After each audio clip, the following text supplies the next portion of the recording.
To start with Wyze Campan V3 setup, first and foremost, make sure you have plugged in a power cord at the bottom of the unit and place the cable through that little space provided, which will make sure your camera stands properly.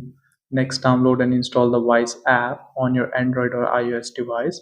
The app download link is also given in the description. Also make sure your phone or tablet is connected to your router's 2.4 GHz network for setup purpose. Next, when you see a blinking red light on your camera, then open the app and set up your account if you already don't have one. Once done, tap on Add a device or plus icon on the top left hand corner and then select camera as the device that we are trying to add. Now, from the list of all the cameras, select Wyze and V3.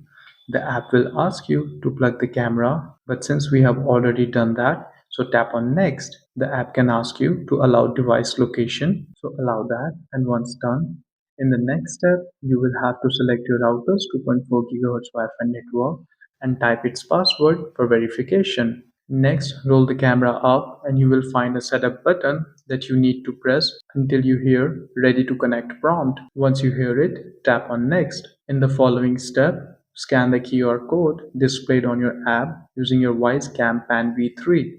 So put the phone in front of the camera lens at a distance of around 5 to 7 inches apart until you hear a prompt QR code scanned. Please wait. So tap next and it will hardly take around 15 seconds for the camera to get connected to your router. Once done, then you can rename your camera and also mount it at your desired location.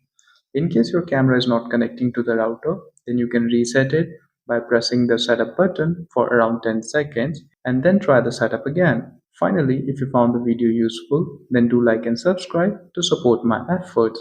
Thank you.